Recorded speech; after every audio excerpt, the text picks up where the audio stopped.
Obviously এটা বোঝা যাচ্ছে এটা বাংলাদেশ থেকে আসছিল।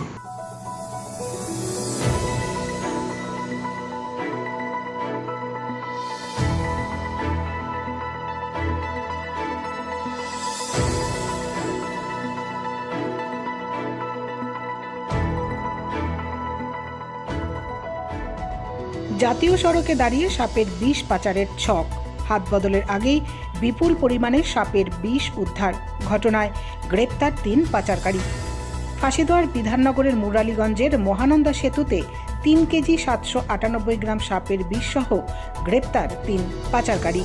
কার্শিয়াং ডিভিশনের বাগডোগরা বন দপ্তর ও wild life crime control bureau গোপন সূত্রে খবর পেয়ে মুরালীগঞ্জে একটি 4 চাকার ও 2 চাকার গাড়ি আটক করে। বাংলাদেশের খবরের কাগজ দিয়ে মোড়া 2টি কাচের জার থেকে মোট 3 কেজি 798 গ্রাম সাপের বিষ উদ্ধার করে। ঘটনায় মোহাম্মদ শাহনেওয়াজ, তৌহিদ আলম ও মোহাম্মদ আজমলকে গ্রেপ্তার করা হয়েছে। ধৃতরা উত্তর দিনাজপুরের ইসলামপুরের বাসিন্দা। ধৃতদের বুধবার শিলিগুড়ি মহকুমা আদালতে তোলা হয়।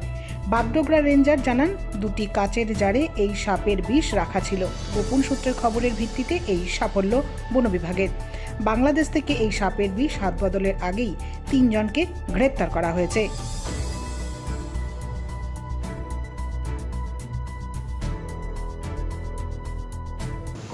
এটা আজকে স্পেশাল প্রোগ্রাম আমাদের কার্শিয়াং ডিভিশন বাগডোগরা রেঞ্জ আর wild life crime control bureau team. আমরা এটার পিছনে অনেক দিন ধরে ছিলাম। তো আমরা একটা যৌথ অভিযান করে এটাকে মানে ওরা বাংলাদেশ থেকে নিয়ে এসে ট্রানজিট করার জন্য কোথাও বেরিয়েছিল, বা হয়তো এটাও হতে পারে এখন একজন নিয়ে এসে অন্যকে দিচ্ছিল। মুরালীগঞ্জ বিধাননগর যে বীর ব্রিজ আছে সে জায়গা থেকে আমরা টিপ অফ আমাদের কাছে ছিল। আমরা ওখানে গিয়ে যখন দেখছি যে গাড়ির মধ্যে এটা আছে সিজ করা হয়েছে। কজনকে আটক করা হয়েছে স্যার? 3 জনকে আটক করা হয়েছে। একটা হিউন্ডাই i10 গাড়ি আছে, একটা স্কুটিও আছে।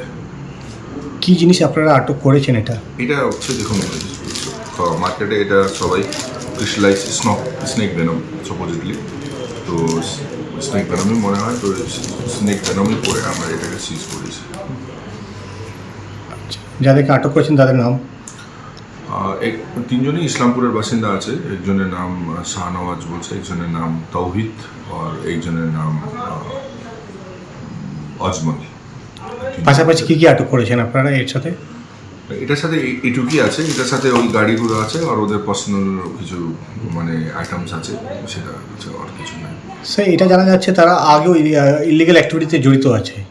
হ্যাঁ দেখুন, এই যেটা র্যাপ করা হয়েছিল, যে পেপারের মধ্যে র্যাপ করা হয়েছিল, এটা বাংলাদেশের নিউজ পেপার ইনকলাব নাকি একটা বাংলাদেশের নিউজ পেপারের মধ্যে র্যাপ করা ছিল, সেটাও সিজ করা হয়েছে। তো অবভিয়াসলি এটা বোঝা যাচ্ছে এটা বাংলাদেশ থেকে আসছিল।